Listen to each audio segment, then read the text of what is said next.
بەناوی خوای بەخشندەی میهرەبان بەناوی گەلی کوردستان دانیشتنی ژمارەدەی ئاسایی خولی پاییزە ساڵی چوارەم لە خولی پێنجەمی هەڵبژاردننی پەرلەمان دەست پێکەین.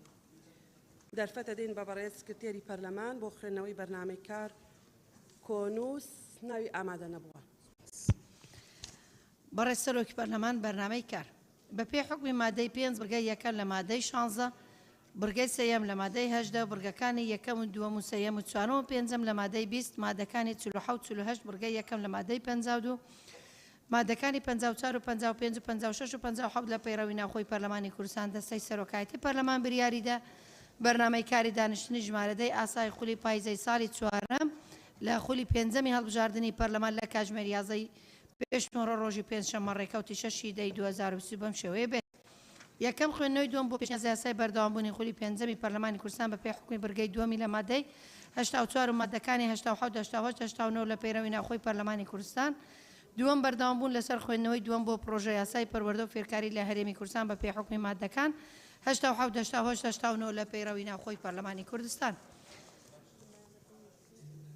پوختەی دانیشتنی ژمارەنەوەی ئاسایی بەپێی حکمی بڕگەی دووەمی مادەی 252 لە پەیڕەوی ناوخۆی پەرلەمانی کوردستان پوختەی دانیشتنی ژمارەنەوەی ئاسایی خولی پاییزەی ساڵی چوارەم لە خولی پێنجەمی هەڵبژاردننی پەرلەمان لە کاتژمێر دەی بەیانی ڕۆژی چوارشەممە ڕێکەوتی 5 دەی 2020 بەم شێوەیە خوارەوە بوو. یەکەم دەستپێکردنی دانیشتن لەلایەن بەڕێز سەرۆکی پەرلەمان دووە خوێندنەوەی بەرنامەی کار و پوختەی دانیشتنی ناوی ئەندامان ئامادە نەبوو بۆ مۆڵەت و بێمۆڵەت لەلایەن بەڕێز سکرتێری پەرلەمان. سەیەم دەستپێکردنی بڕگەکانی بەرنامەی کار لەلایەن بەڕێز سەرۆکی پەرلەمان. چوارەم خوێندنەوەی دووەمی کرا بۆ مادەکان 81 تا 154 لە کۆی گشتی 181 مادە لە پرۆژە یاسای پەروەردە و فێرکار لە هەرێمی کوردستان. پێنجەم کۆتایی هاتنی دانیشتن لەلایەن بەڕێز سەرۆکی پەرلەمان. لیستی بە مۆڵەت و بێمۆڵەتی ئەندامان لە دانیشتنی ژمارەنەوەی ئاسایی 5 دەی 2022 بەیانی هەمویان مۆڵەتیان پێدراوە ڕۆژان محەممەد کەریم سیروان فەرەج محەممەد کاروان عەبدوڕەحمان عەبدوڵڵا هاوڕێ بەنام محەممەد. ئێوارەی هەر هەمان ئەندام پەرلەمانتارە بەڕێزەکان ڕۆژان محەممەد کەریم سیروان فەرەج محەممەد کاروان عەبدوڕەحمان عەبدوڵڵا هاوڕێ بەنام محەممەد. زۆر سپاس.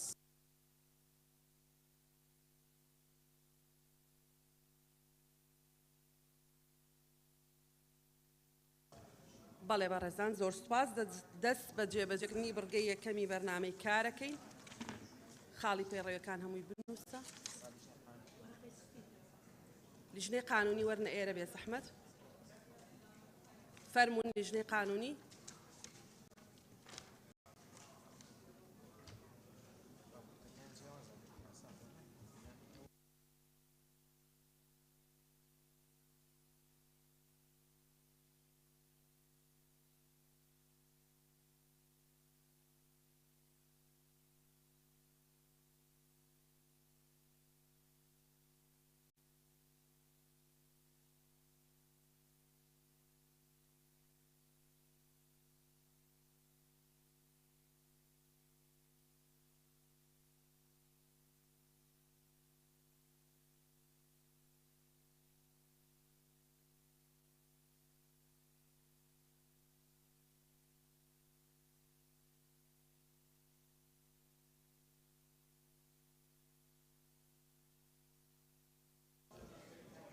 بەڵێ بەڕێزان بەدریەخان کاک دیاری دکتۆر ئیسماعیل مامۆستا ئەبوبەکر مژدەخان مامۆستا عومەر کاک عەلی کێمان نەنووسیوە؟ کاک ڕیڤینگ کلارەخان بەدریەخان فەرموو. بەڕێز سەرۆکی پەرلەمان بەناوی خوای بەخشندەی میهرەبان بەپێی یاسای هەڵبژاردننی ساڵی 1992 مادە 56 خولی پەرلەمان تەنها بۆ 4 ساڵە بە پەیڕەوی ناوخۆ مادە 6 هەر باز لە 4 ساڵ دەکات. بەڕێز سەرۆکی پەرلەمان ئەم هەموار و درێژکردنەوەی خولی پەرلەمان نادەستوری و نایاساییە. میلەت تەنها بۆ 4 ساڵ دەنگی بە ئێمە داوە بۆیە ئێستاش درەنگ نەبووە. داوا لە بەڕێستان دەکەین هەمواری یاسای هەڵبژاردن بکرێەوە پەرلەمان هەڵبوەشێتەوە و حکومەت ببێتە حکومەتێکی کاربڕێکەر. ئەمە بۆ ئێمە بێتە سەروەری و مێژوو. زۆر سپاس. زۆر سپاس. کاک دیاری ئەنوەر بەناوی خۆی گەورە بەڕێز سەرۆکی پەرلەمان بەرمەبنای مادی 54 لە پەیڕەوی ناوخۆی پەرلەمانی کوردستان قساکەم بۆیە بزانی کە سێ خولەکە لەسەر بڕگەکانی بەرنامەی کار قساکەم گفتوگۆ لەسەر بڕگەی بەرنامەکانی کارەکەم. بەڕێز سێ خولەکە بەپی پەیڕەوی ناوخۆی پەرلەمانی کوردستان بەڕێز سەرۆکی پەرلەمان خولەکە بەس قسە بکە ئەتوانین لە دقەیە زیاتر قسە سپاس یاڵە فەرموو. بەڕێز سەرۆکی پەرلەمان چی یاسایەک لە چ شوێنێکدا بەپێی کام بڕگەی یاساکانی هەرێمی کوردستان و یاسا کارپێکراوەکان چۆن ڕێگەتان بە خۆتان داوە کە ئەم خولی پەرلەمانی کوردستان درێژ بکەنەوە و حەقێکی مەشروعی خەڵک کە دەنگدانە ئەو حەقیان لێ زەوتکەن خەڵک بۆ 4 ساڵ دەنگی داوە بۆ ئەگەر ڕێنەکەوتنی لایەنە سیاسیەکانە لەم 4 ساڵای لایەنە سیاسیەکان ڕێنەکەوتن بۆ لەم ماوەی ساڵەیە ساڵێکە ئێمە زیاتر هاوارەکەین دەڵێن یاسای هەڵبژاردنەکان گەر دەتانەوێت فەرموو هەمواریکەن کۆمیسیۆنی باڵای هەڵبژاردنەکان دەتانەوێت کارای بکەنەوە لایەنە سیاسیەکان دەیانەوێت لەسەر شێوازی هەڵبژاردن ڕێبکەون بەڵام من دەمەوێت وەڵام ئێمە بدەنەوە بڕوا بکەنەمە زوڵمە والله ئەگەر ئێستا دەسەڵاتان هەبێت بەسەر ئۆپۆزیسیۆنە و لێرە زۆری نەبن لە پەرلەمانی کوردستانەیە بەڵام خەڵکی زۆری نەوانە بۆ لە دوایین هەڵبژاردنا دەنگی نەداوە و بایکۆتی کردوون و دڵنیا بن ڕۆژە باجی ئەم زوڵمادن و ئەگەر ئێمەش قبوڵیکەین خوای گەورەتان قبوڵ ناکات یعنی چ منطقێکی ئێوە ڕێگە بە خۆتانەدەن حەق لە 5 ملیۆن هاوڵاتی لە هەموو هاوڵاتیانی هەرێمی کوردستان پسەنەوە ئەم عادەتە چییە لە پێناوی چیا درێژیەکەنەوە کێ ڕێگەی پێداو نەمە بکەن بۆی هیوادارم وەڵامێکی ڕوون و ڕەوانمان بدەنەوە وەڵام سپاس دکتۆر ئیسماعیل فەرموو. بەێ سەرۆکە پەرلەمانی ئەوە هەفتەیەکە ئەم پروژێ پەروەردە پێوەمژیلین و مەتمام نەکردە بەرەندە ئەس پێشنیارکەم هەر پروژێ پەروەردە بیتە خاڵەیەکی چونکی یاسەرەکی هەر ئەو بووە هەفتەیەکە پەرلەمان هەمی وێ پروژەوە ئەگەر ئەوە دیژەوە هەر هێلات کارنامێدا و نەیاسایە بیتە کارنامێدا بەس بلانێ بچیتە خاڵە دوێدا وەکو پێشنیار و سپاس. باڵێ زۆر سپاس مامۆستا ئەبوبەکر. سەرۆکی پەرلەمان جەناب دوێنێ فەرموود لیژنەی قانونی وەڵامانەدەنەوە ئێمە ئەو لەسەر ئەم بابەتی درێژکردنەوەیە ئەوە بەڕای بەندە خۆ دزینەوەی جەنابتانە ئەی ناو هاوڕێیانەمان لە لیژنەی قانونی ئەوان ئەچێکی پیشەیی و ئیشێکی پیشەییەکەن و سیاغە و داڕشتنەوەکەن تۆ سەرۆکی دامەزراوەی یاسادانان و پەرلەمانی کوردستانی بۆ خەڵکی کوردستانی ڕوومکەوە ئەم ماوەیە کە درێژ دەکرێتەوە ئایا ڕێکەوتنیەک هەیە لە نێوان لایەنەکانە کە استراتیژێکی نیشتیمانی نەخشە ڕێگەیەکی نیشتیمانی دابنرێ بۆ هەموو کێشەکان لە پرسی بەغا پارچەکانی تری کوردستان ئیسلاح دامەزراوەی یاسادانان کە هەموو ئەم کێشانە پرسی دوو ئیدارەیی پرسی ئەم داهاتانی کە هەر یەکە لە زۆنی خۆیان کۆیەکاتەوە پرسی هێزی پێشمەرگە کە هێستا هەر حیزبە و هێزی چەکداری خۆی هەیە ئایا ئەو نەخشەڕێتان هەیە تاوەکو پێمان بڵێن ئێمە بۆ ئەوە درێژمان کردەوە بێ قسە بکەی جەنابەت ئەبێ بۆ خەڵکی کوردستانی ڕوومکەی بۆ قساکەی دوو بەڕێ سەرۆکی پەرلەمان ئەمە یاسای ژمارە 19 ساڵی 2013 ئەو کاتەش دوو ساڵ بۆ سەرۆکی هەرێم درێژ کرایە وتان لە مادەی دووەم وەک لە مادەی دووەمی ئێرە هاتووە بڕگەی دووەم بە لاستیشی وتان لەو ماوەیەدا دەستوری هەرێم بە سازان هەموارەکرێتەوە 10 ساڵە نە دەستورمان هەیە نە سازانمان هەیە و نە هەمواریشمان هەیە چ ئەگەری و گرنگیەکەیە کە ئەم ڕێکەوتنەش بکرێت لەو ماوەیەدا دەست خۆش بێ مامۆستا مژدەخان. بنای خی گەورە میرەبان سەرۆکی پەرلەمان پرۆژە یاسایە کە بەسەر چووە دەبێتە شتێکی بەسەرچوو پەرلەمانێکی بەسەرچوو دروست دەکات سیفەتی بەپەلەتان پێداوە توخوا یعنی ئەگەر هەبێ و نەبێت چییە پەرلەمانێکی بەسەرچوو حکوومەتێکی بەسەرچوو سەرۆکایەتی هەرێمێکی بەسەرچووی لێ بەرهەم دێت بۆ خۆتان ئامادەن خواردنێکی بەسەرچوو دەرخواردی خۆتان و منداڵەکانتان بدەن و ئامادەن حکوومەت و پەرلەمان و سەرۆکایەتی هەرێم و وەزیر و وەزارەتی بەسەرچوو دەرخواردی خەڵک بدەن خواردنێکی بەسەرچوو چەند خەڵک تووشی سەرەتان و دەرد و نەهامەتی و نەکبەتی دەکا درێژکردنەوەی ئەو پەرلەمان و حکوومەت و دەسەڵاتە بەم نایاساییە کە دوورە لە هیچ دەقێکی قورئان پەیڕە و یاسا لە هیچ شتێکدانە ئەوەندە پرۆسەی سیاسی زیاتر تووشی سەرەتان و نەهامەتی دەکات من داوام کرد لە هەموو زۆربەی جەلسەکان پاکەوانان 5 مانگە موچەیان وەرنەگرتووە نەتان خستە بەرنامەی کارەوە بەڵام بۆ موچە و مەعاش و کورسی ئیمتیازاتی خۆتان سیفەتی بەپەلەتان بە یاسایەک داوە کە هیچ ئیسفادەی تورێکی قوڕایی نییە بۆ میلەت بەڵام خەڵکانێکن کە مەعاشەکەیان 200-300 هەزارە 5 مانگە نەتانتوانی وەریان نەگرن و نەتانتوانیوە بیخەنە بەرنامەی کارەوە دەوەڵڵاهی هەمووتان گوناحبار دەبن بەرامبەر بەو سوێندەی کە لێرە خواردتان لە دوای ئەو 6 یانزە موچەکانیشتان حرامە. زۆر سپاس کاک ڕیڤینگ. بناوێ خودێ بەڕێز سەرۆکە پەرلەمانی وەکو دیار دەمەکە تۆپخانە و فڕۆکەخانên وڵاتên دراوسێل سەردەبەرە بالەکایەتی و برا دۆست و سیدەکان بەردەوامن و خەلکێکی سەرگوندێت خۆ ئاوارە دەبن ئەم باش دەبینین وەکو لەژنا پێشمەرگەلگەلدۆ هەواڵن پەرلەمانتەرێن وێ دەوێرێ سەردانێکی بکەینە وێرە و راپۆرتێکی چێکەنج نزیک بە پێشکەشی جەنابێوە بکەین ئەگەر من ڕابسپێرن سپاس لیژنەی پێشمەرگە ڕاستپێرین بۆ ئەو ئەرکە کلارا خان بله برای سروک پارلمانی و ئەندام پەرلەمانانی دەڤەرەکە دەتوانن لەگەڵتان بن بەڵێ فەرم ببوورە بله برای سروک پارلمانی نهی 2019 من یادداشتێک دا بوو سەرۆکاتیە پەرلەمانی بوو هەندێک و نویسینێک بدەنە جواتە وەزیران بوو حەصلکردنا موافقة لسەر تعويض الدرجات الوظيفية كوب كرديت بجنة قربوكرنا بلين وظيفي شبو مكونة كلداني سرياني آشوري نبرة هردو قوسة مسيحي ليه حتى نوكا أسنش يوم أبي موضوعي شارة سر بكم كو أبجد بتاع بول بشتي بو هندكو خلكي ما بين تتنافولاتي دا جبر هندي جابك دابو من برسف دابو من كو أفا إيشي حكمتي أنا إيشي برلمانية بلي أسنظن متشاوى بيجمع حكمتي أسحس كم ياداشتك بدما سركاتية برلماني بو هندي توجيه بكتن بو سركاتية حكمتي بو شارة سر كرنا أبي بابتي وزور سباس بەڵێ سپاس کاک لوقمان بەڕێز سەرۆکی پەرلەمان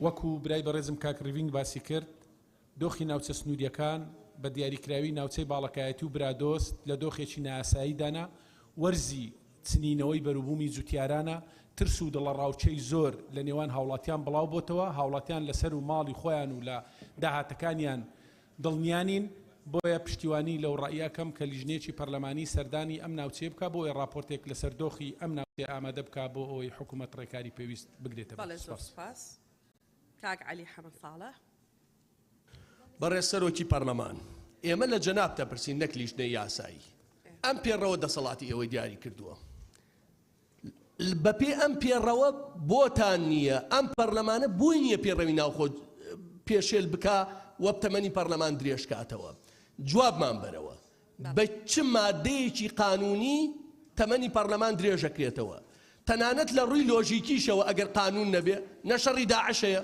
نە شەڕی ناوخۆ هەیە نە حاڵەتێکی طارئ هەیە بیانوەکە ئەوەیە دوو هێزی سیاسی ڕێنەکەوتون ساڵێتیش ڕێنەکەون ناکرێت دوی تریش ڕێنەکەون ناکرێت کەی ڕێکەون ئەو کاتەی بۆ خۆیان باش پێ کەواتە پەرلەمان لە وڵاتە بێ بە شتێکی درۆ ئەوەی لە خەمی دەنگی خەڵک و پرۆسەی دیموکراسیا بێ قسەی جدیە بێ لەسەر ئەمە کەس هەیە گرنتی بدا بڵە ساڵێک تری شەکرێ لە کاتی خۆیان نەخێر ئەڵێن ساڵێک تریش ئەڵێنم لایەنانە ڕێنەکەوتون واتە پەرلەمان بۆ دوو حیزبە بۆ ئەوەی شتێکەیە دیکۆرێکە بڵێن ئەمە پەرلەمان هەیە و دەنگی ناڕازی هەیە و دیموکراسی هەیە ئەگەر نا لەکوێی دنیا هەبووە دوو حزب قەراردا نەکرێت بۆیە وەڵامی قانونیمانەوێ بە دڵنیاییەوە لەسەر ئەمە بێدەنگ نابین ئێمە و ئەمە بە ئەرکێکی ئەخلاقی خۆمانەزانین بۆیە هیوادارم وەڵاممان بیتەوە بەبێ وەڵام بەڕاستی ناڵین خوێنەوە بکرێت بەڵێ سپاس کاک عەلی مامۆستا عومەر بەڕێز سەرۆکی پەرلەمان بەرنامەی ئەمڕۆ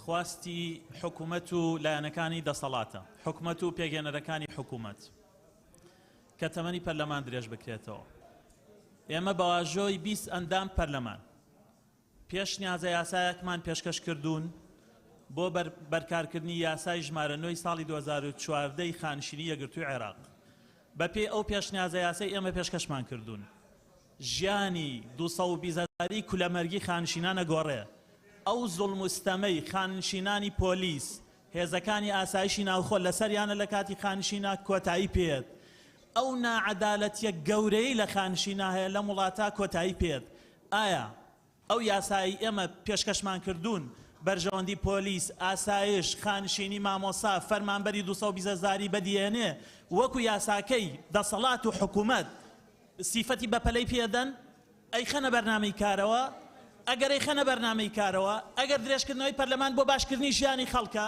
بۆ لێپرسینەوەی لە حکوومەت ئەگەر جێبەجێکردنی پەیڕەوە ئەگەر ئەوەی حکوومەت والیەکەن یاسای بودجەی هەبێ ئەگەر ژیانی خەڵک باشەکەین پاشەکەوتی موچای گێڕینەوە بۆ خەڵک لێپرسینەوە لە حکوومەتەکەین بەسەر چاو ئێمەژە چین بۆ خەڵکی ڕوونەکەینەوە خەڵکی کوردستان لە پێناوی تۆیە ئێمە تەمەنی پەرلەمان درێژەکەینەوە بەس ئەگەر هەر ئەو یاسایانەیە هەر بە پێی مادەی 78 و تەنها بڕگەی یەکەم و ئەو یاسایانەی حکوومەت و دەسەڵاتیان نێرێ پەرلەمان بۆ تەمەنی درێژکەینەوە لە پێناوی چییە؟ زۆر سپاس. سەرچنار خان.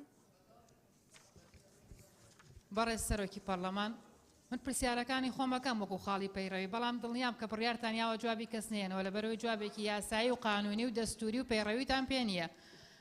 بەڕێز سەرۆکی پەرلەمان، لە هەرێمی کوردستانە ئەدای حکوومەتی هەرێم لە کابینەی نوێیەمە ئەوەندە خراپ بووە پێویستی بە هەڵبژاردننی پێشوەختە بووە نەک ئەوەی کە هەڵبژاردننی دواوەختە بکرێت. نە پرۆژە یاسای بوجە هاتوتە پەرلەمان، نە پلە بەرزکردنەوە کراوە، نە دامەزراندن کراوە، نە ئازادی ڕادەربڕین هەبووە، نە نرخی سوتەمەنی ئێستا لە نرخی سوتەمەنی بەرمیلێنەوە بە 270,000. ئەنکە لە جوانانی حکوومەت ئەبووە وای بکردە کە هەڵبژاردننی پێشوەختە بکرایە نەک هەڵبژاردننی دواوەختە و وەکارێکی نایاسایی تیا بکرێت. و هیچ مبەڕێرێکی یان هیچ بیانوویەک نییە کەوا بکە لە پەرلەمان ئەوەندە زەق بێ بیانوەکە هەڵبژاردن دوا بخات یان لە وەختی خۆیان نەیکات. بەڵام جوابی ئێمە نایانەوەی چۆن جوابی خەڵکی هەرێمی کوردستانەیەنەوە. بەڵێ زۆر سپاس. دەست بە جێبەجێکردنی بڕگەی یەکەمی بەرنامەی کارەکەی. بەڕێزان، هەر ئەندامێکی بەڕێزی پەرلەمان لەگەڵەوەی ڕاپۆرت بکرێ بە بنەمای مناقەشە بادەنگدا. بەڵێ زۆر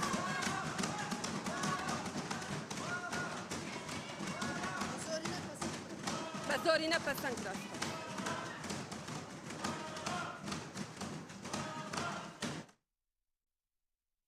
دانێت پەسەند کرا. بەڵێ ناونیشان بخوێننەوە فەرموون. بۆ سەرۆکایەتی پەرلەمانی کوردستان بابەت راپۆرتی لیژنەی کاروباری یاسایی لیژنەی کاروباری یاسایی ڕۆژی چوارشەممە ڕێکەوتی 5/2022 کاتژمێر 10:30 بەیانی کۆبوونەوەی خۆی ئەنجامدا بە مەبەستی ئامادەکردنی راپۆرت بۆ خوێندنەوەی دووەم سەبارەت بە پێشنیازە یاسای بەردەوامبوونی خولی پێنجەمی کوردستان داش عێراق لیژنەی یاسایی ئەم داڕشتنەوەی پێپەسەندە. سەبارەت بە ناونیشان پێشنیازە یاسای بەردەوامبوونی خولی پێنجەمی پەرلەمانی کوردستان داش عێراق بەرە سەرۆکی پەرلەمان. بەڵێ کێ قسەی هەیە لەسەرەوە؟ کێ قسەی هەیە لەسەر و ناونیشانە؟ مادەی یەکەم بخوێنەوە. سەبارەت بە مادەی یەکەم ماوەی خولی پێنجەمی پەرلەمانی کوردستان داش عێراق لە ڕێکەوتی 6/11/2022 کۆتایی دێت پەرلەمان تا کۆتایی وەرزی یاسادانانی پاییزەی ساڵی 2023 لەسەر جەم کار و ئەرکەکانی بەردەوام دەبێت. دووەم، پێویستە هەڵبژاردننی خولی شەشەمی پەرلەمانی کوردستان داش عێراق پێش کۆتایی هاتنی ئەو وادەیە لە بڕگەی یەکەم ئەو ماوەیە داهاتووە ئەنجام بدرێت. سوپاس. کێ قسەی هەیە لەسەر مادەی یەک؟ فەرموون فەرموون فەرموون فەرموون تێپەڕ. لەسەر مادەی یەک ناویان بنووسە؟ ناویان بنووسە لەسەر مادەی یەک؟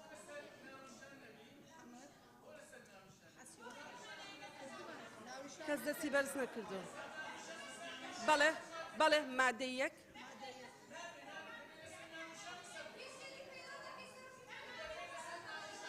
دەستێ بەرز کردبووە؟ باشە ناویان بنووسە بۆ ناونیشان. ناویان بنووسە بۆ ناونیشان. ناویان بنووسە بۆ ناونیشان. ئێوە تکا دەکەم سەبرتان هەبێ سەرۆکی پەرلەمان ئیدارەی جەلسادا بۆ ناونیشان ناوی ئەو بەڕێزانە بنووسە. تەواو.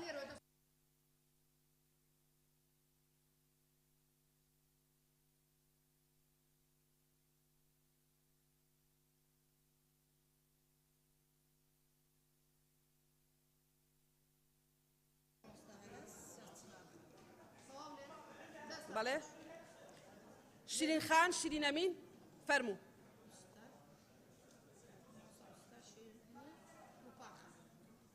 بەڵێ فەرموو.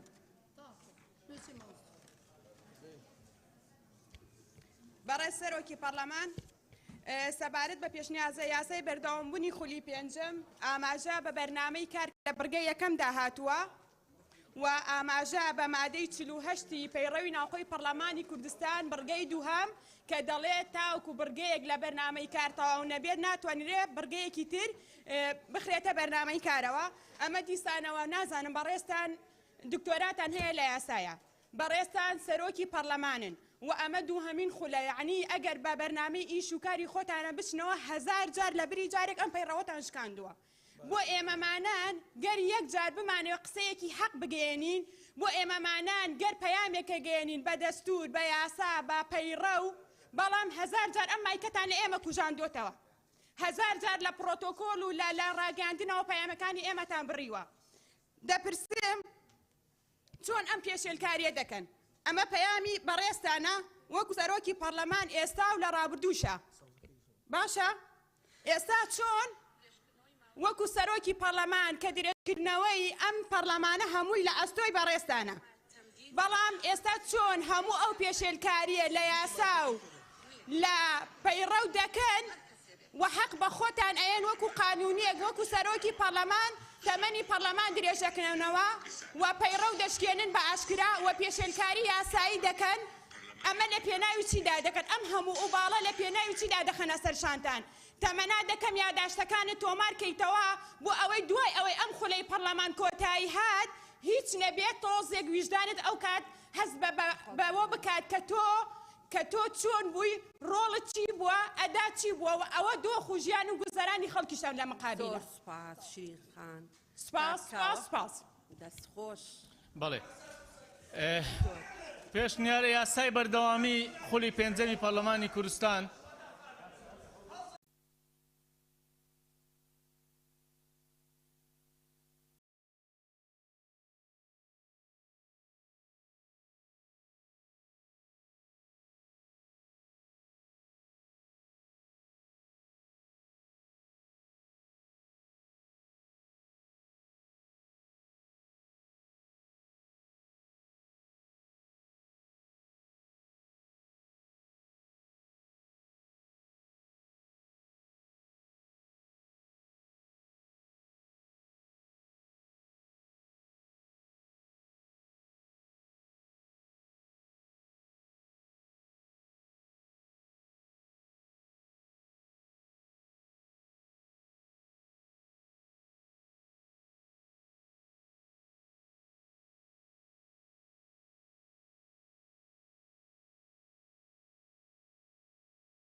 لەسەر پێشنیازی یاسای بەردەوامبوونی خولی پێنجەمی پەرلەمانی کوردستان من پێشنیار دەکەم بکرێتە پێشنیازە یاسای هەڵپەساردنی خولی پێنجەمی پەرلەمانی کوردستان پێشنیار دەکەم کە لە دوای 6/11ەوە ئەو پەرلەمانە هەڵپەسێدرێ تا هەڵبژاردن دەکرێەوە کار لەسەرەوە بکرێت کە لەو ماوەی کە لە بەردەستمانە ئەمڕۆ 6 دێ تا 6/11 ئێمە یاسای هەڵبژاردن هەموار بکەین کمیسیۆن کارا بکەینەوە چونکە پێم وایە ئەگەر نیەتی هەڵبژاردن هەبێت بەڕاستی دەتوانین لە مودەیەکی زۆر کەم لە ماوەی 3 مانگ ئێمە هەڵبژاردن بکەین یعنی کێشەی من قسەم لەگەڵ کۆمیسیۆن کردووە کێشەی کۆمیسیۆن تەنها ئەوەیە سزلی ناخیبینە ئێمە ئەتوانین پشت بە تۆماری دەنگدرانی عێراق ببەستین ئەوەی دەی 2021 کە هەڵبژاردننی پێکراوە بێگومان لە نزیکترین مودە ئەتوانین هەڵبژاردن بکەین ئەگەر بەهانەکە ئەوەیە ئێمە بە هەڵبژاردن ڕناگەین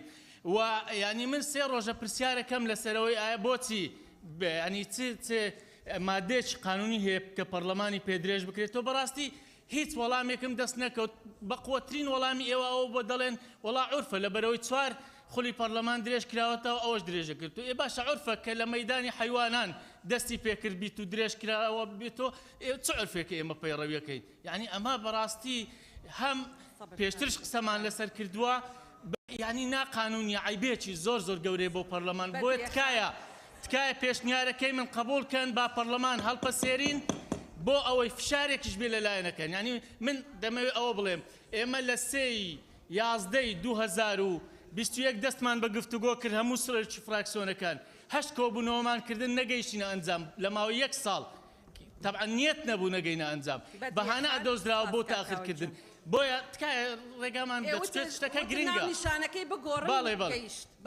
گرنگە بۆیە ئەمە ئەگەر ئێمە پەرلەمان هەڵپەسێرین ئەوە فشارەکە بێ بۆ لایەنە سیاسەکان بۆی لە زووترین کات هەڵبژاردن ئەنجام درێ غێری ئەوە هەر شتێک بکرێن نایاسایە ناقانونیە و بە هیچ شێوەیەک شەرعیەتی نامینی هەر کەسێک لە ناو پەرلەمانە بمێنێتەوە لە دوای 6/11 موچەوە بگرێ بەڕای من عیبێکی گەورە بێ و زۆر سپاس سەرۆکی پەرلەمان سەبارەت بە ناونیشانێمە بێگومان هەر لە نقطە نیزامیەکانەوەمان ڕەت کردەوە کە لەگەڵ ئەم پرۆژە یاسایانین بەڵام دەرکەوت سەرۆکایەتی پەرلەمان بێوە چی دەکات و چ پرۆژە یاسایەکی هەبێ چه یاسایەکی بێ سیفەتی بە پەلەی پێدات و دەری دەکات لەگەڵەوەدا زیاد معلومی جەنابتانە زیاد لە 40 یاداش ئاراستەی جەنابتان کراوە لای جەنابتان بوونی هەیە کە هەمووی کێشەی خەڵکە پلە بەرزکردنەوەیە خانە نشینیە کێشەی هێزەکانی ناو خۆیە و چەند جار ئێمە داواکاری ئەوەمان کردو کۆبوونەیەکی تایبەت لەسەر چاکسازیەکان بکرێ ئێمە دەڵێن بەڕاستی دەرکەوت سەرۆکایەتی پەرلەمان بیەوێ کە ئیشێکە ئەتوانێت لە ماوەی چەند مانگێکدا هەر چلیا داشتەکەی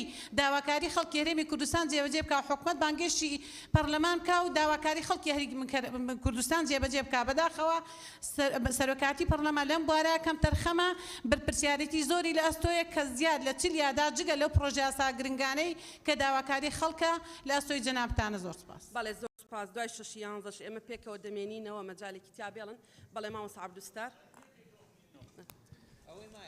بەناوی خوای بەخشندەی بەڵێ مامۆستا بەڵێ مامۆستا بەناوی خوای بەخشندەی میهرەبان بەڕێز سەرۆکی پەرلەمان پێشنیازە یاسای بەردەوامبوونی خولی پێنجەمی پەرلەمانی کوردستان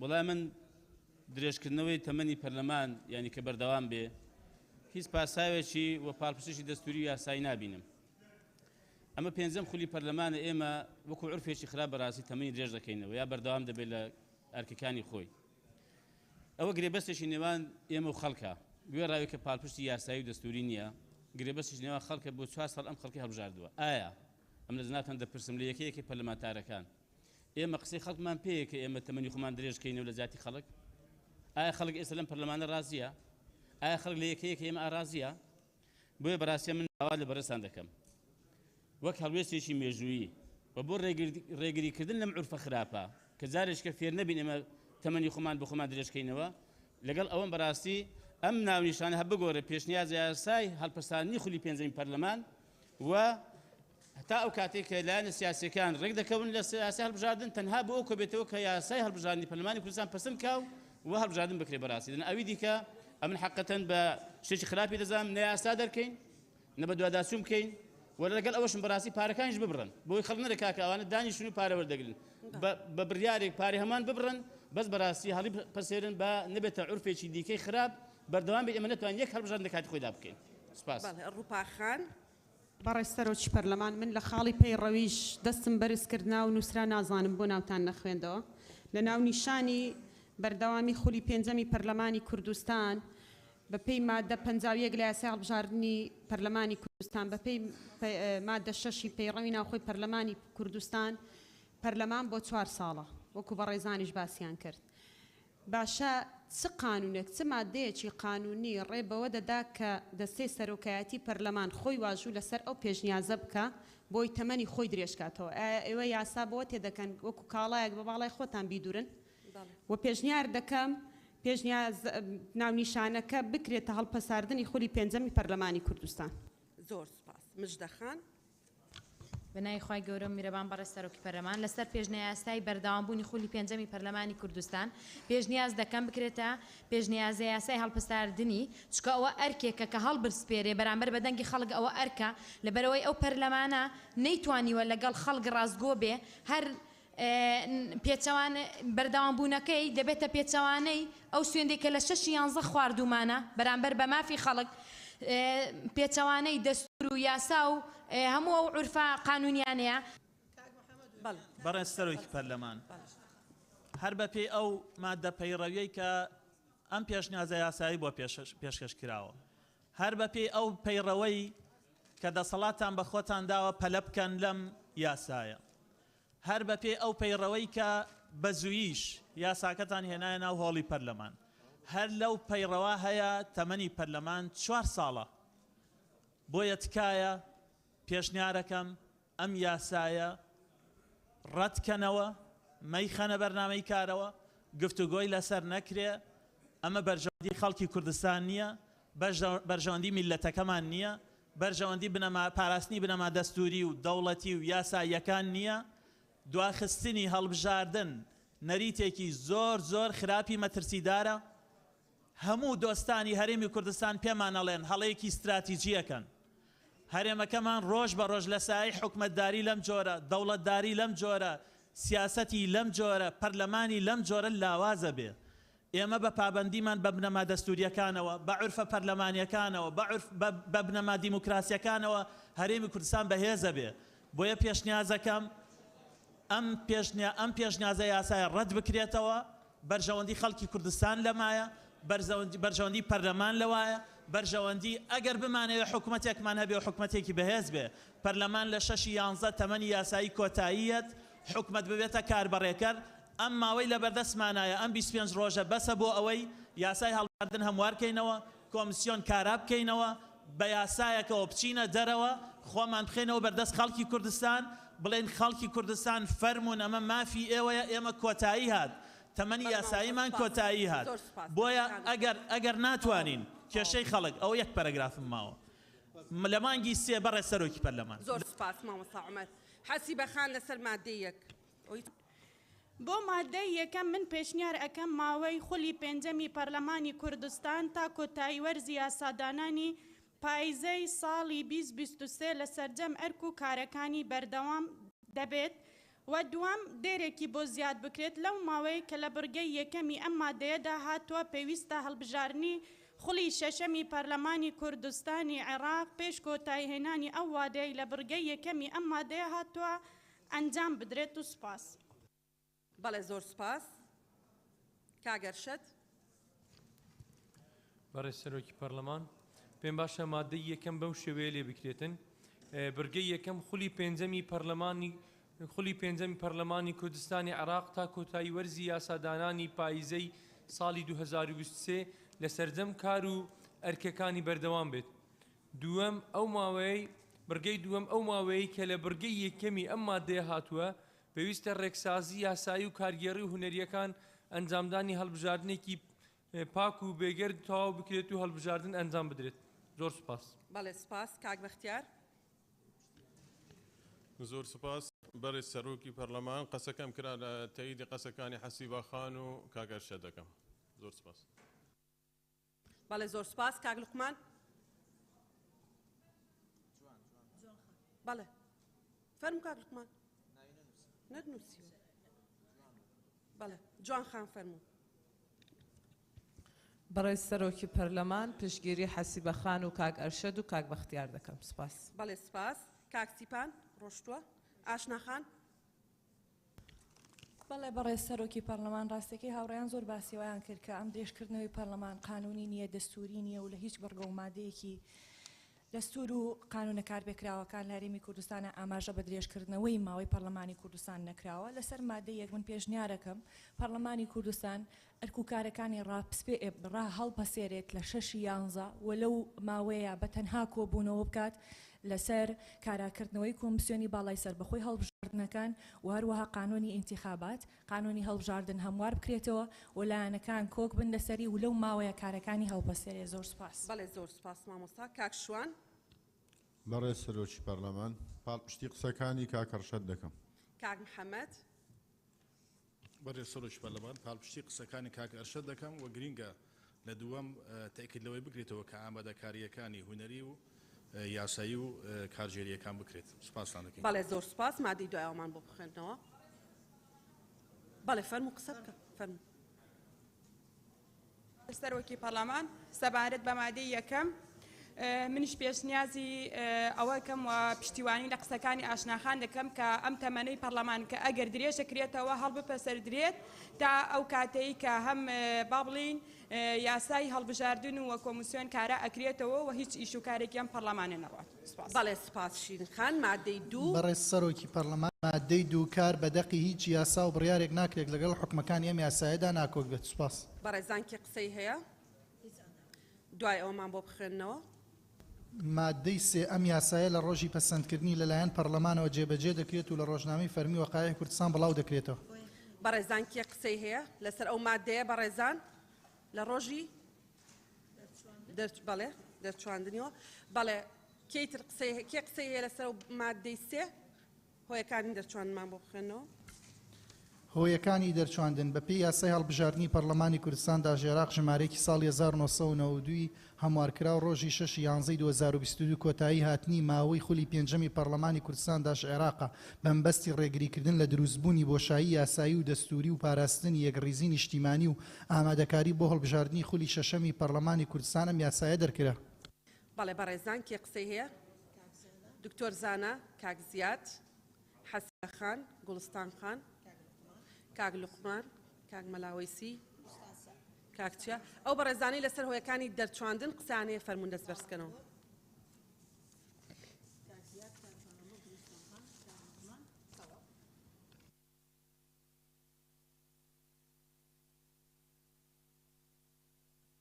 بەڵێ بەڕێزان دکتۆر زانا، کاک وەیسی، کاک زیاد، حەسیبەخان، کاک لوقمان، گوڵستان خان، گوڵستان سەعید، کاک باڵەمبۆ، کاک محەممەد، کاک بەهجەت. کێمان نەنووسیوە؟ کاک چیا؟ کەیتر؟ دکتۆر زانا فەرموو. بەڕێز سەرۆکی پەرلەمان لە هۆیەکانی دەرچواندن پێشنیار دەکەین بەم شێوەیە لێ بکرێت بە مەبەستی ڕێگریکردن لە دروستبوونی بۆشایی یاسایی و بەردەستەکردنی پرەنسیپی بەردەوامی دامەزراوە دەستوریەکانی هەرێمی کوردستان داش عێراق و گەرانتیکردنی پاراستنی بەرژەوەندیە گشتیەکان لە بەردەوامی پیادەکردنی دەسەڵاتەکاندا و هەروەها بۆ تەواوکردنی ڕێکسازیە یاسایی و کارژێڕی و هونەریەکانی ئەنجامدانی هەڵبژاردنێکی پاک و بێگەرد و جێمتمانە و ڕەخساندنی ژینگەیەکی سیاسی لەبارتر بۆ هێنانەدی یەکڕیزی و کۆدەنجی نیشتیمانی لە پێناو دەستەبەرکردنی مافی سەرجەم هاوڵاتیانی هەرێمی کوردستان لە پیادەکردنی مافەکانی خۆپاڵاوتن و دەنگدان و فەراهەمکردنی هەلومەرجی ڕکابەری یەکسان لە نێوان هەموواندا ئەم یاسایە دەرچوێنرا. بەڵێ زۆر سپاس. کاک زیاد. بەڕە سەرۆکی پەرلەمان دیارە ئەو هۆیانەی کە بنەهۆی دەرچواندنی ئێمە بەداخۆ لەیشیدا وای هەڵبژاردن کرا لە هەرێمی کوردستان و پێشتریش چەندین کۆبوونەوەکو برادرانش باسییان کرد لە نێوان هێز سیاسەکان کۆبوونەوە ئەنجام درراوە. مەبدەیەک هەبووە لای هێز سیاسەکان لە ڕابردووە کە مەبدەیەکی سازان و ڕێکەوتن لەسەر پرۆژەیەک بۆ قانونەکە بە شێوەیەک بێ کە بتوانین لە هەڵبژاردنێکی پاک و بێگەرد ئەنجام بدەین. هەڵبژاردن بێکە کە هەموو هێز سیاسەکان پێی مقنعی بین هەموو خەڵکی کوردستان هەستکا کە ئەو دەنگەی خاتە ناو سنووقەکەەوە دەنگەی پارێزراوە. بەداخۆ لەو ماوەیە چەندین کۆبوونەوە کرا ئەوەی کە مەبدەی سازان بۆ هەموو لایەکمان قەناتمان پێی بووە نەمانتوانی بسازێن لەسەری. هەڵبژاردن لە کاتی خۆی ئەنجام درێ لەبەرەوە یەکێ لەو خاڵانی کە لە دەرچوانەتیایەتی کە ئەبێ ئیشارەت بۆ بین کە ئێمە هەڵبژاردنێکی پاک و بێگەر دەکەین هەڵبژاردنێکی نەزیەکەین لە پەرلەمانی بۆ پەرلەمانی کوردستان.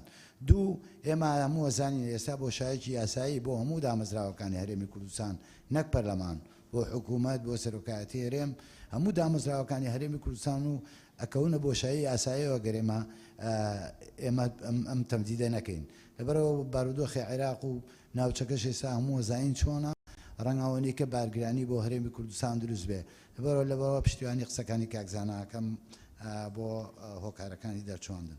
زۆر سپاس. گوڵستان خان گوڵستان سەعید. بەڕێز سەرۆکی پەرلەمان سەبارەت بە هۆیەکانی دەرچواندن من پێم باشە ئەم دەستەواژانەش بخرێتە سەری سەرڕای پشتیوانیم لە قسەکانی کاکزانە لە پێناوی هەڵبژاردنێکی پاک و بێگەردا ئامادەکاری بکرێ بۆ تۆماری بایۆمەتری پاک و بێگەر لە عێراق. ئەو بایۆمەتری عێراق بهێنرێ پشتی پێبەسترێ. زۆر سپاس. بەڵێ سپاس. کاک مەلاوێسی. بەڕێز سەرۆکی پەرلەمان سەبارەت بە هۆیەکانی دەرچواندن پژگیری قسەکانی برای بەڕێزمان دکتۆر زانا دەکەین و زۆر سپاس. بەڵێ حەسیبە خان.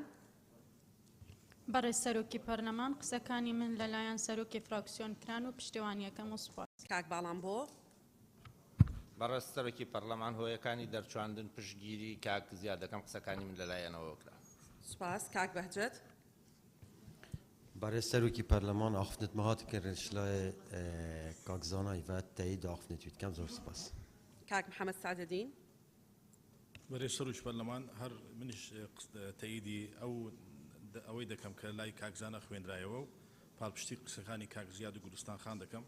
یەک تێبینی گشتکەشمێ لەسەر یاسایی بوون و یاسایی نەبوون دەستورەکمان نیە ئیسناد لەسەر بکەین هیچ یاسایەک نییە منعمان بکە کە درێژ بکەینەوە و خۆی ئەمە یاسایە دەنجی لەسەر دەدرێت کە دەنجی لەسەردرا یاسایە نەمدیت لە هیچ دنیا یاسایەک یاسایی نەبی خۆی دەبیتە یاسای دەنجی لەسەر دەین سوپاس دەکەین. بەڵێ زۆر سپاس. کاک لوقمان. بەڕێز سەرۆکی پەرلەمان سەبارەت بە هۆیەکانی دەرچوون و لای هەمومان ڕوون و ئاشکرایە کە لە ماوەی ڕابردوودا تێڕوانینی جیاواز هەبووە لەسەر هەمواری یاسای هەڵبژاردن لەسەر کاراکردنەوەی کۆمیسیۆن پرۆژەی جیاجیا پێشکەش کراوە هێزە سیاسیەکان کۆبوونەوەی زۆریان کردووە بەڵام نەگەیشتوینێتە بەڕێکەوتن لەسەر هەمواری یاسای هەڵبژاردن بۆیە کاتیش لە بەردەم نەماوە و کۆمیسیۆنیش لە ئێستادا کارانیە بۆیە لە بەردەم ئەوەی ئایا هەرێمی کوردستان بکەوێتە فەراغی دەستوری یاخود مؤسسات و دام و دەستگا دەستوریەکانی هەرێمی کوردستان پارێزراو بن ئەکید هەمومان لەگەڵ ئەوەی نەکە خاڵی دووەم هەڵبژێرین بۆیە بۆ دەوڵەمەندکردنی هۆکارەکانی دەرچواندن پشتیوانی لە ڕای کاک زیاد و گوڵستان خان و کاک زاناکەم سوپاس. باشە زۆر سپاس. کاک چییە؟ برای سەرۆکە پەرلەمانی ئاخفتنێمش لای دکتۆر زانای واتەکەی پشتەوانیاوی دکەم. بەڵێ زۆر سپاس بەڕێزان بڕگەی یەکەمی بەرنامەی کار تەواو بوو داوا لە لیژنە تایبەتمەندەکان بە دیاریکراوی لیژنەی یاساییەکەین راپۆرتمان بۆ ئامادە بکەن بۆ مەبەستی دەنگدان. بڕگەی دووەمی بەرنامەی کار جێبەجێەکەین کە بریتیە لە خوێندنەوەی دووەم بۆ پرۆژە یاسای پەروەردە و فێرکاری لە هەرێمی کوردستان عێراق داوا لە بەڕێزان لە لیژنەی پەروەردەکەم بێنە سەر منەستەکە و لە شوێنی خۆیان بن. بەڵێ.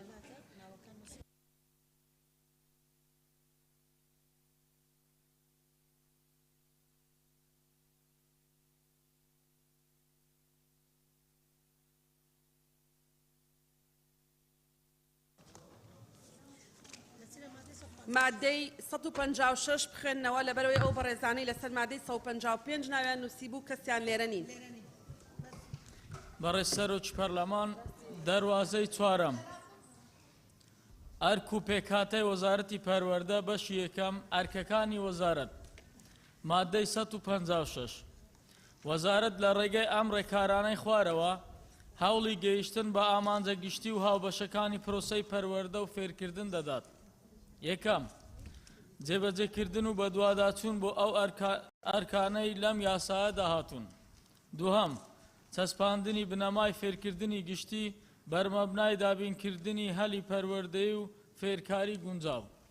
سێهەم کارکردن بۆ دابینکردنی دڵنیایی جۆری و بەستنەوەی بەڕێکاری سەرپەرشتیکردنی هەموو دامەزراوە حکومی و ناحکومیەکان. چوارەم، دروستکردن، دامەزراندن و بەڕێوەبردننی دامەزراوە حکومیەکان بە هەموو قۆناغ و جۆرەکانیان و پارێزگاریکردن لەسەر بەخۆیان و دابینکردنی هەموو پێداویستیەکانی بەگەرکەوتن و بەردەوامبوونی کارەکانیان. پێنجەم، دابینکردنی هۆکارەکانی فێرکردن و تەکنیکە پێویستە پەروەردەیەکان بۆ کاری پەروەردە و فێرکردن. شەشەم، دیاریکردنی بنەما و پێوەرەگشتیەکانی گەشەپێدانی پرۆسەی فێرکاری. حوتەم، دانان و نوێکردنەوەی پلانی فێرکردن و پرۆگرامەکانی خوێندن بە سوودوەرگرتن لە پێشکەوتنەکانی ئەو بوارە. هەشتەم، گرنگیدان بە توێژینەوەی پەروەردەی و ئەنجامدانی تاقیکردنەوەی جیاواز و سوودوەرگرتن لە ئەنجامەکانیان بۆ گەشەپێدانی پرۆسەی فێرکاری. نۆیەم، خوێندنەوە و دانانی ڕێگە و هۆکاری گونجاو بۆ بەرەو پێشبردننی خوێندنی ئەکادیمی و پیشەیی و کارکردن لەسەر گەشەپێدانیان. دەیەم، گرنگیدان بە گەشەکردن و بەرەو پێشچوونی توانستە پیشەیەکان و زانستەکانی کادرە پەروەردەیەکان. یازدەهەم، گرنگیدان بە چاڵاکی وەرزشی و هونەری لە دامەزراوە پەروەردەی و فێرکاریەکان. دوازدەهەم، گرنگیدان بەلایانی دەرونی قوتابیان و خوێندکاران و دابینکردنی خزمەتگوزاریە تەندروستیەکان و توێژینەوەی کۆمەڵایەتی و دڵنیابوون لە تەندروستی و سەلامەتی قوتابی و خوێندکاران و سەلامەتی ژینگەی دامەزراوە پەروەردەی و فێرکاریەکان. سێزدەهەم، ئامادەکردنی پلانی نیشتیمانی سەرتاسەری بۆ نەهێشتنی خوێندەواری. چواردەهەم، هاندانی پتەوکردنی پەیوەندی لە نێوان دامەزراوە و کەسوکاری قوتابی و خوێندکاران لە ڕێگای بەهێزکردنی ڕۆلی ئەنجومەنی بەخێوکاران. پازدەهەم، کارکردن بۆ هاندانی وەبەرهێنان لە بواری پەروەردە و فێرکاری لەلایەن کەرتی تایبەت و فراوانکردنی چوارچێوەی هاوکاری لەگەڵیاندا سەبارەت بە جێبەجێکردنی ئەو بەرنامە و پرۆژە پەروەردەیانەی ئامانجیان بەهێزکردنی پرۆسەی پەروەردە و فێرکردنە. شازدەهەم، گرنگیدان بە پەیوەندی لەگەڵ دامەزراوە نیشتیمانی و نێودەوڵەتیەکان و ئاڵوگۆڕی بۆچوون لە بواری جۆراجۆرەکانی پەروەردە و فێرکردن و نوێنەراتیکردنی هەرێم لەو کۆنگرە و کۆبوونەوە و ڕێکخرا و کۆڕە هەرێمی و نێودەوڵەتیانەی کە ئامانجی پەروەردەی و فێرکاریان هەیە. حەڤدەهەم، هەر ئەرکێکی پەروەردەی و فێرکردنی دیکە کە ئەنجومەنی وەزارەت پەسەندی دەکات. بەڕێزان کێ قسەی هەیە لەسەر ئەو مادەیە؟ دکتۆر ڕێبوار. بەڵێ فەرموو دکتۆر ڕێبوار. بەناوی خۆی گەورە میهرەبان بەڕێز سەرۆکی پەرلەمان، ئەوانەی کە باس کرا هەمووی دەکرێ بڵێن بەشێکە لە سیاسەتی پەروەردەی و فێرکردنی وەزارەتی پەروەردە، ئەوەی کە پێ دەڵێن ئێجوکەیشن پۆلیسی. زۆر گرنگە ئەگەر بڕگەی یەکەم بەوە دەست پێکە یەکێ لە ئەرکە هەرە گرنگەکانی وەزارەتی پەروەردە بریتی بێ لە داڕشتنی سیاسەتی پەروەردەی و فێرکردن و بە دوواداچوون بۆی و جێبەجێکردنی. سپاس. بەڵێ زۆر سپاس. کاگ ئازاد. بەڕێز سەرۆکی پەرلەمان، ئەم بە ئەرچی دەزانم وەزارەت چەند کێشەیەکەیە لە کێشەکانی پەروەردە. یەک بینایە، دوو مامۆستایە، سێ پرۆگرامە، چار دەوامە. باسی ئەوانە لێرە نەکرایە. وەزارەت ئەو کێشانە چۆن حەل دەکایانی؟ کێشەی بینایە بە چ یاسایەک بە چ شکلێک باس نەکرایە، باسی ئەوە نەکرا. کێشەی گەورە هەرە گەورەیش پەروەردە ئێستا ئیمە ئەو چار نقطەیە نازام لۆ لێرە باز نەکرایە. سوپاسان دەکەم. بەڵێ زۆر سوپاس. مادەی دوای ئەومان بۆ بخێنەوە. بەڕێزان. بەڕێز سەرۆکی پەرلەمان بەشی دووەم پێکهاتەوە ئەنجومەنی وەزارەت. تەوەری یەکەم پێکهاتەکانی وەزارەت. مادەی 157 یەکەم. یەک، وەزیر سەرۆکی باڵای وەزارەتە و بەرپرسی کارەکانیەتی و ئاراستەکاری پلانەکانیەتی و سەرپەرشتیکار و چاودێرە بەسەریەوە بە بڕیار و سەرپەرشتی خۆی و بە پێی حکومەکانی ئەم یاسایە سەرجەم ئەو بڕیار و فەرمان و ڕێنمایانە دەردەچن کە پەیوەندیان بە ئەرک و پێکهاتە و دەسەڵات و ئەو کاروبارە هوەری و دارایی و کارگێڕی و ڕێخستنەکانی وەزارەتەوە هەیە و وەزیر وەک ئەندامێک لە ئەنجومەنی وەزیران لە بەردەمیدا بەرپرس دەبێت. دووەم، نووسینگەی وەزیر کە لەلایەن فەرمانبەرێکەوە بەڕێوە دەبردرێت کە بڕوانامەی بەرایی زانکۆی هەیە و چەند فەرمانبەرێکی دیکە یارمەتی دەدەن. دووهەم، یەک بریکاری وەزارەت. وەزارەت یەک بریکاری دەبێت لە چوارچێوەی ئەو دەسەڵاتانەی وەزیر پێی ڕادەسپێردرێت یارمەتی وەزیر دەدات لە ڕایکردن و سەرپەرشتیکردنی کاروباری وەزارەتدا. دوو، نووسینگەی بریکاری وەزارەت لەلایەن فەرمانبەرێکەوە بەڕێوە دەبردرێت کە بڕوانامەی بەرای زانکۆی هەیە و چەند فەرمانبەرێکی دیکە یارمەتی دەدەن. سێ، وەزارەت ژمارەیەک ڕاوێژکاری دەبێت کە ژمارەیان لە 5 زیاتر نابێت و ئەو ئەرکانە جێبەجێ دەکەن کە وەزیر بە پێی پێداویستی وەزارەت پێیان دەسپێردرێت و دەبێت هەر یەکیان خاوەن بڕوانامەی بەرایی زانکۆ بن و ئەزممویان لە بواری پەروەردە و فێرکاری لە 15 ساڵ کەمتر نەبێت. چوارەم، بەڕێوەبەرە گشتیەکانی ناو وەزارەت و پارێزگا و ئیدارە سەربەخۆکان. بەڵێ بەڕێزان کێ قسەی هەیە؟ دکتۆر ڕێبوار و ڕۆژان خان. ڕۆژان خان فەرموو.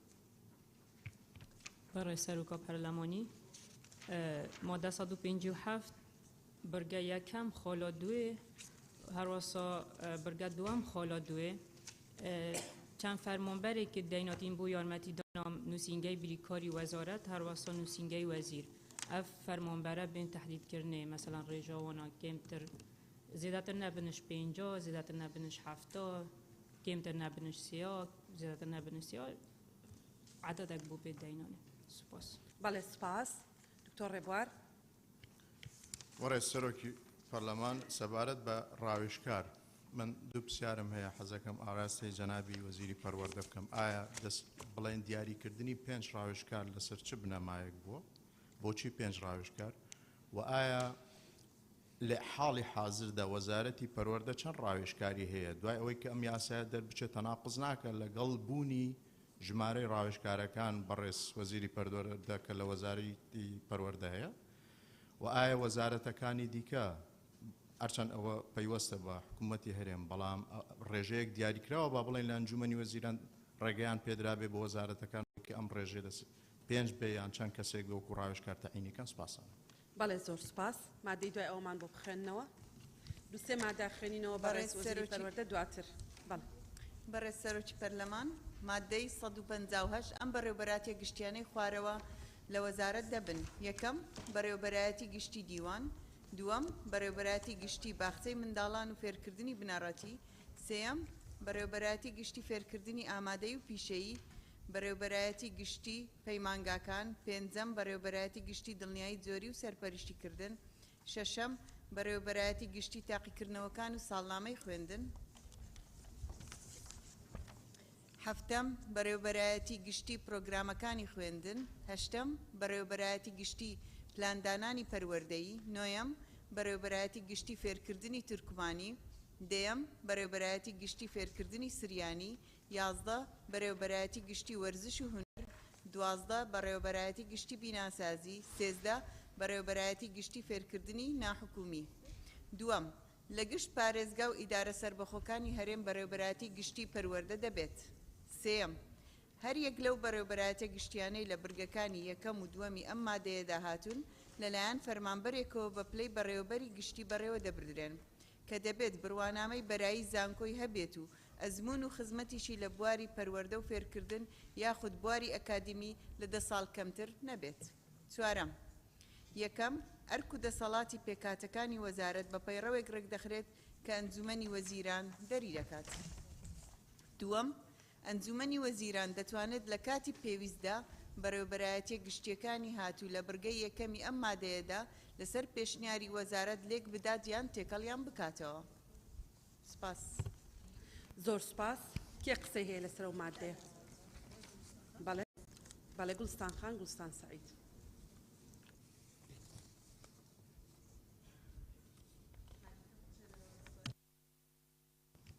بەڕێ سەرۆکی پەرلەمان وەڵاهی من پرسیارێکم هەبوو سەبارەت بە مامۆستایانی وانەبێژ ئەکەوێتە دەسەڵاتی کام لەم بەڕێوەبەرانەوە سەرپەرشتیان بکات سەبارەت بە خاڵی پێنجەمیش بەڕێوەبەراتی گشتی دڵنیایی جۆری و سەرپەرشتیکردن و ئەگەر بە دوواداچوونیشی بۆ زیاد بکرێت من پێم باشە زۆر سپاس. بەڵێ زۆر سپاس کاگازات.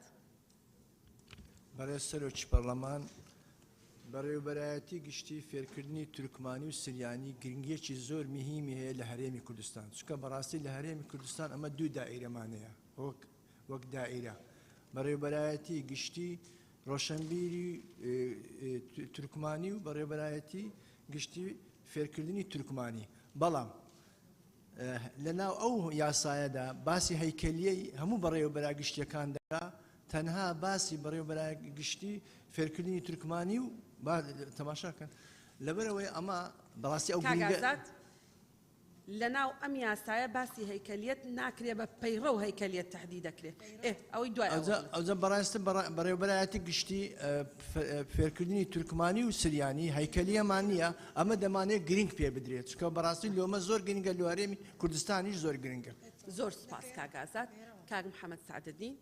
بەڕێ سەرۆکی پەرلەمان سەبارەت بە ئەو بەڕێوەبەرتە گشتیانە کە وەزیر وەزارەت یاخود بۆی هەیە یەکیان بخات ئەمە نیگەرانین لەوەی ینی ڕۆژێک لە ڕۆژان بیلەوە بکەنەوە تورکمانی و سریانی یەک بخەن یاخود ئەوە شتێک هەبێتن کە ئیسیسا بکرێت ینی دوو هەمیش ئەوەی کە باز دەکرێت هەیکەلی ئەو بەڕێوەبەرەتە گشتیانە یعنی شتێک ئیزافە بکرێت هەر بەڕێوەبەرایەتە گشتیەک بە جوێرەی اختصاسات و گرنگی خۆی میلاک و هەیکەلیە هەبێتن بۆ ئەوەی ئەمەش لێرە بتوانین ئەو بەکارەیە لە وەزارەت بکەین سپاسان دەکەین.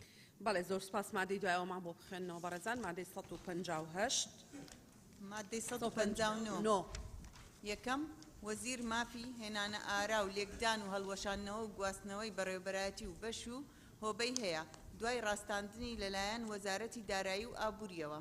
دووەم پێکهاتەی نووسینگە و بەڕێوەبەراتە گشتەکانی وەزارەت و ئەرکەکانیان لە ڕێگەی پەیڕەوێکی ناوخۆ کە وەزیر بە ڕەچاوکردنی حکومەکانی ئەم یاسایە دەری دەکات ڕێک دەخرێت. سپاس. بەڵێ.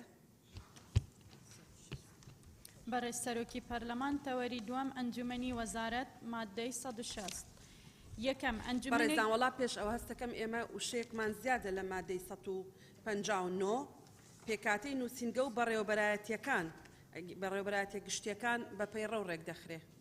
بەڵێ. بەڵێ فەرموو. بەڵێ. مادەی 160 یەکەم ئەنجومەنی بەناوی ئەنجومەنی وەزارەتی پەروەردە پێک دێت بە سەرۆکایەتی وەزیر و ئەندامەتی هەر یەک لە یەک بریکاری وەزارەت دوو ڕاوێژکارەکانی وەزارەت سێ بەڕێوبەرە گشتیەکان دووەم بەڕێوبەری نووسینگەی وەزیر سکرتێری ئەنجومەن دەبێت کارەکانی ڕێک دەخات کۆنووسی کۆبوونەوەکان تۆمار دەکات و بڕیارەکانی ئەنجومەن بۆ لایەنە پەیوەنددارەکان دەنێرێت. کێ قسەی هەیە لەسەر مادەی 161 مادەی 161 ئەرکەکانی ئەنجومەنی وەزارەتی پەروەردە پێک دێت لە یەکەم داڕشتنی پلانی کاری وەزارەت و پەروەردەچوون بۆ جێبەجێکردنی لەبەر ڕۆژنایی ئامانجەکانی ئەم یاسایە. دووەم گرتنەبەری بڕیاری پێویست سەبارەت بە بەڕێوەچوونی پرۆسەی پەروەردە و فێرکاری. سێەم بڕیاردان لە ساڵنامەی خوێندن و چەسپاندنی ڕۆژە پشوەکانی خوێندن. چوارەم ئامادەکردنی پێشنیازی بودجەی ساڵانەی وەزارەت و پێکهاتەکانی ڕاستاندنی راپۆرتی ژمێرەیی کۆتایی. پێنجەم دانانی ئەرکە لە پێشینەیەکان و ڕێسا گشتیەکان بۆ پێدانی مۆڵەتی خوێندن و شاند و زەماڵەکان. شەشەم بڕیاردان لە ڕەشنووسی ڕێنماییەکان و هەموارکردنەوەیان. حوتەم کارکردن بۆ دابینکردنی دڵنیایی جۆری. هەشتەم پێشنیاری هەموارکردنەوەی یاسا. نۆیەم گفتوگۆکردن و بڕیاردان لە راپۆرتی ساڵانەی کارەکانی وەزارەت. دەیەم تاوتوێکردنی راپۆرتی ساڵانەی بەڕێوەبەرایەتیە گشتیەکانی پەروەردە. یانزەم هەر ئەرکێکی دیکەی کە لەم یاسایەدا هاتووە و هەر کارێک کە وەزیر لەبەر ڕۆژنایی حکومەکانی ئەم یاسایەدا بە پێویستی دەزانێت کە ئەنجومەن تاوتوێی بکات و بڕیاری لێ بدات. سوپاس. بەڵێ سوپاس. کێ قسەی هەیە لەسەر و مادەیە؟ مادەی دوای ئەوە بێ زەحمەت. بەڕێز سەرۆکی پەرلەمان مادەی 162 یەکەم ئەنجومەن کۆبوونەوەی مانگانەی دەبێت و دەتوانێت لە کاتی پێویستدا کۆبوونەوەی دیکە لەسەر داوای سەرۆک بکات و بڕیارەکانی بە ئامادەبوونی زۆرینەی ئەندامەکانی دەدرێت جگە لە دەنگدان لەو پرسانەی کە بەپێی یاسا تەنها دەسەڵاتی وەزیرە. دووەم سەرۆکی ئەنجومەن مافی بانکێشکردنی پسپۆڕان و کەسانی پەیوەستداری بۆ کۆبوونەوەکان هەیە بەبێ ئەوەی مافی دەنگدانیان هەبێت. بەڕێزان کێ قسەی هەیە لەسەر و مادەیە مادەی دوای ئەومان بۆ بخێنەوە. بەڕە سەرۆکی پەرلەمان بەشی سێم ئەنجومەنی پەروەردە لە پارێزگا و ئیدارە سربەخۆکان تەوەرەی یەکەم پێکهاتە و کۆبوونەوەکان مادەی 163 یەکەم لە هەر بەڕێوەبەرایەتێکی گشتی پەروەردە لە پارێزگا و ئیدارە سربەخۆکان ئەنجومەنێک پێک دێت بە سەرۆکایەتی بەڕێوەبەری گشتی و ئەندامەتی هەر یەکلا یەک یاریدەدەرانی بەڕێوەبەری گشتی دوو بەڕێوەبەرەکانی پەروەردە لە سنووری پارێزگا و ئیدارە سربەخۆکان سێ بەڕێوەبەری دڵنیایی جۆری و سەرپەرشتیکردن دووەم دەکرێت کەسانی پسپۆڕ بۆ کۆبوونەوەکانی ئەنجومەن بانکێش بکرێن بێ ئەوەی مافی دەنگدانیا هەبێ سێم نوێنەری یەکێتی مامۆستایانی کوردستان مافی ئامادەبوونی لەو کۆبوونەوانە هەیە کە پەیوەستن بە پرسی مامۆستایان بەبێ ئەوەی مافی دەنگدانی هەبێ چوارەم لە کاتی ئامادەنەبوونی سەرۆکی ئەنجومەن لە کۆبوونەوەکان پێشوەختە مافی دەستنیشانکردنی جێگرەوەیەکی بۆ بەڕێوەبردنی کۆبوونەوەکە هەیە پێنجەم کۆبوونەوەی ئەنجومەن لانی کە مانجی جارێک دەبێت و هەر کاتێکیش پێویست بوو دەتوانێت کۆبوونەوە بکات و بڕیارەکانی ئەنجومەن بە دەنجی زۆری نەدەبێت جگە لە دەنگدان لەو پرسانەی کە تەنها لە دەسەڵاتی بەڕێوەبەری گشتیە شەشەم بەڕێوەبەری گشتی بڕیاردەرێک بۆ ئەنجومەن لە نێو فەرمانبەرانی پەروەردە دیاری دەکا کە دەبێت بڕوانامەی بەرایی زانکۆی هەبێت و لە تۆمارکردنی کۆنووسی کۆبوونەوەکان و گشتاندنیان بەرپرس بێت کێ لەسەر مادەی 163 قسەی هەیە بەڵێ 164 بەڕێزان ئەمە ڕێک بەرمەبنای ئەو دوو قانونەی تر کە بۆ وەزارەتی شارەوانی و کارەبامان دەرکردبوو بە هەمان تەشکیلە و هەیکەلێدامان ڕشتوتەوە لەبەرەوە ڕەنگە مناقەشەی زۆر نەوێ بەڵێ فەرمونون برای سەرۆکە پەرلەمانی تەوەری دووەم ئەرکەکانی ئەنجومانی پەروەردە لە پارێزگا و ئیدارە سەربەخۆکان مادە 164 یەکەم جێبەجێکردن و بەدواداچوونی ئەو پلان و پرۆژانەی کە وەزارەت لە سنووری پارێزگا و ئیدارە سەربەخۆکە دایڕشتووە و کارکردن بۆ دڵنیایی لە جێبەجێکردنی پرۆژەکان و پێشکەشکردنی راپۆرتی وەرزی لەبارەیانەوە بە وەزارەت دووەم گفتوگوکردن دەربارەی کێشە پەروەردەیی و فێرکاری و کارگێری و هونەریەکان لە سنووری بەڕێوەبەرایەتیە گشتیەکە و بەدواداچوون بۆ ئاستەکانی خوێندن و پرسی دڵنیایی جووری لە چوارچەوەی دەسەڵاتی ئەنجومەندا سێهەم ڕوانین لەو پرسانەی کە بەڕێوەبەرەتی پەروەردەی قەزاکانی پارێزگا و ئیدارە سەربەخۆکان دووچاری دەبن چوارەم پێشنیارکردن بۆ وەزارەت سەبارەت بە دامەزراندنی بەڕێوەبەری پەروەردەی قەزا کە پشت بە پشتنیازی لیژنەی پسپۆر دەبەستێت پێنجەم پێشنیارکردن بۆ وەزارەت سەبارەت بە دابەشکردنی فەرمانبەران و گشت کادیرانی تر بەسەر بەڕێوەبەریەتەکانی پەروەردە لە ناوەندی پارێزگا و قەزاکانی شەشەم پێشنیارکردنی ئاراستە گشتەکانی پلانی پەروەردە و فێرکردن لە سنووری کاری ئەنجومەنەکە و ئاراستەکردنی بۆ وەزارەت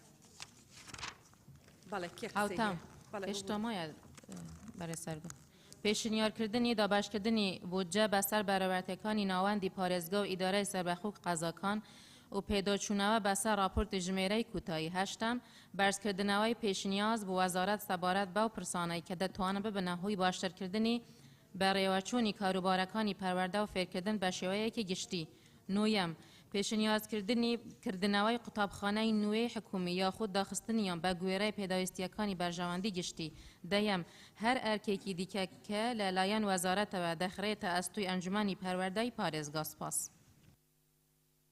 ئەو مادەیەکی ئێوێ قسە بکە مادی داوامان بۆ بخێنەوە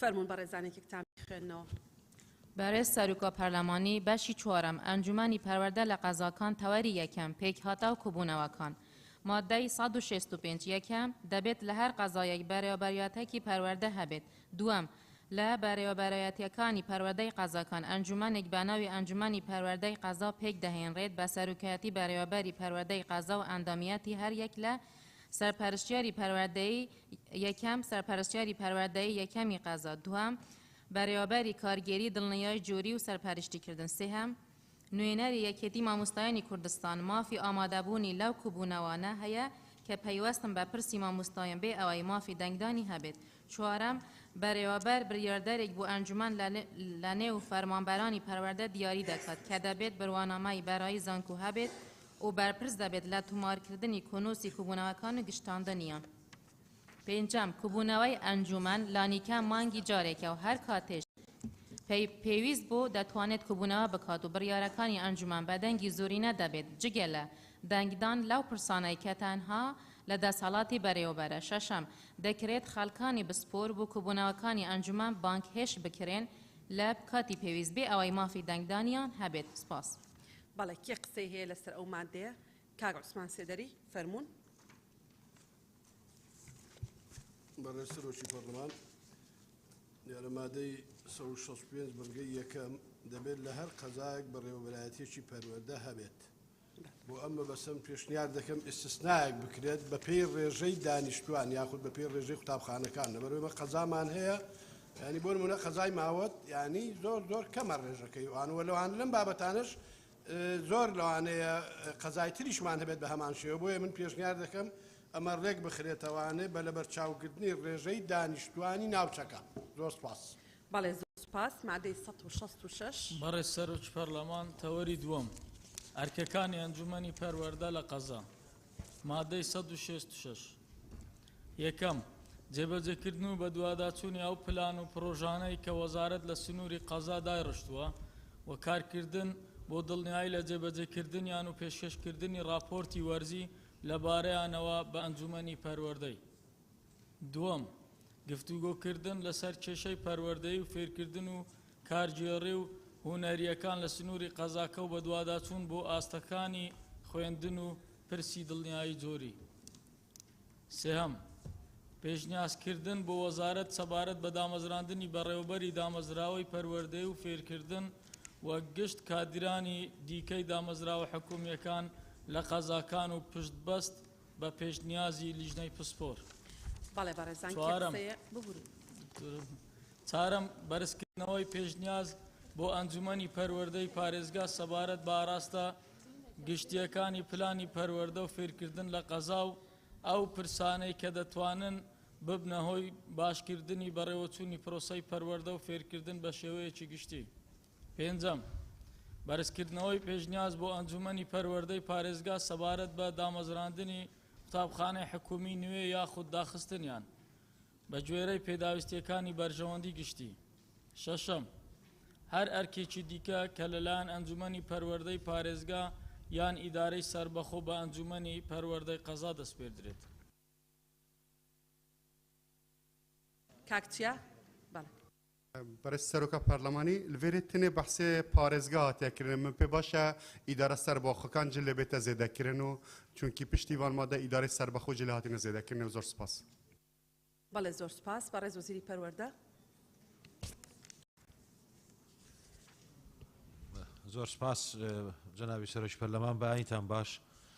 لەسەر تێبینیەکانی دوێنێ کە ئەم جەلسەیە درێژکراوی ئەوەیە قساکەین یا بەس تێبینیەکان یەکسەر لەسەر ئەمڕۆ قسە بکە بەڕێز. لەسەر ئەمڕۆ قساکەین. سەبارەت بۆی کاک ئازاد باسی کرد هەموو تێبینیانە کە لە ئەرکەکانی ئەنجومەنی وەزارەت هەیە دەستنیشان کراون دەڵێ بە جۆرەی حکومەکانی ئەم یاسایە دەبێت جێبەجێکە. حکومەکانی ئەم یاسایەش باسی پرۆگرامەکان و هەموو بابەتانی تایە کەوانە هەرچی وەزارەت. سەبارەت بە مدیریەت پرسیارێکرا ئەبێ مدیرێتەکان فەرمانبەرەکانیان دیاری کراوێ ئەو بابەتە بە تعلیماتی دارایی لە هەموو دایرەکانی حکومەت تەنزیمەکرێ مدیریت یەکچەند فەرمانبەری هەبێت دەرماڵەی بۆ بەسرەوە کاری وەزارەتی داراییە. سەبارەت بە دیاریکردنی 5 ڕاوێژکار ئێمە لە ئێسا بەڵێ بە فعلی 5 ڕاوێژکارمان هەیە و ئەم 5 ڕاوێژکارە گرنگن بۆ هەموو بوارەکان بە تایبەت ئەوانەیە ئەگەر شارەزابن لە بواری پرۆگرامەکان لە بواری دڵنیایی جۆری هەموو تەخەسوسە جیاوازانەی لە وەزارەتی پەروەردە هەیە. مامۆستای وانەبێژ گوڵستان خان پرسیاری کرد لە لای مدیرێتی عامی پارێزگاکانە دانانیان هەیکەلیەت جەنابی سەرۆکی پەرلەمان وەڵامی دایەوە بۆ کاگازات بەڕێبەراتی گشتی فێرکردنی تورکمانی سریانی بەس لێرەوەکو مدیرێتی عامە نووسرێ هیچ هەیکەلێتێک دیاری نەکراوە. ئەوەی کاک محەممەد پرسیاری کرد نیگەران مەبن لەوە چونکە ئێمە بەڕێوەبەرایەتیانەمان کە نووسیوەتەوە بۆ زیاتر ئەگەر هات و پێویستی کرد بۆ تێکەڵکردنی ئەو بەڕێوەبەرایەتی چالاکی وەرزشی هونەریە یان ئەزمونونەکان و پرۆگرامەکانە بەیەکەوە. سەبارەت بەوە جەنابی سەرۆکی پەرلەمان کاک عوسمان سێدەری و لە حەزەیەکی زۆر جوانیدا بەڕاستی ئەمە یەکێکە لە گرفتەکانی ئێمە لە یاسە پرۆژەکە نووسیمانە لە هەر قەزایەک دەبێت بەڕێوەبەرایەتیشی پەروەردە هەبێ. بۆ نمونە قەزای قەرەداغ ژمارەی دانیشتوانەکەی زۆر کەمە و قوتابخانەکانی کەمە لە ماوەت قەزایە بەڵام پەروەردەمان نییە پەروەردەمان بەس لە شارباژێر هەیە دەکرێت بە گوێر ئەم پێوەرە بگۆڕین بیکەینە پێوەری ژمارەی قوتابیان و خوێندکاران یا پێوەری دانیشتوان هەندێک قەزای دیکەش هەیە بۆ نمونە لە ناو سنتەری سلێمانیا یان لە ناو سنتەری هەولێرە پێویستمان بە دوو پەروەردە هەیە لە باتی پەروەردەیەک لەبەرەوە وەکوێکی ئێستا لە سلێمانیان لە دووهۆ کەمانە ڕۆژئاوا و ڕۆژهەڵات کە هیچ سنتەری قەزاکەیە ئەو ملاحەزەی کاک عوسمان من داواکەم بە هەند وەرگیرێ جەنابی سەرۆکی پەرلەمان لە زۆربەی ئەم پرۆژە یاسایە شتێک هاتووە دەڵێ دەبێت بڕوانامەی بە کالیرۆسیە بێ حەسری کردو ئەگە بکرێت بەلانی کەم بڕوانامەی بە کالیرۆسیە بێ بۆیە بۆ ماسەر و دکتۆراژ ڕێگە بدا و زۆر سوپاس. بەڕێز وەزیری پەروەردە زۆر سوپاس بەڕێزان بەم شێوەیە کۆتایی بە دانیشتنی ئەمڕۆمانە هێنین ئینشەڵا دانیشتنی داهاتوومان یەکشەمە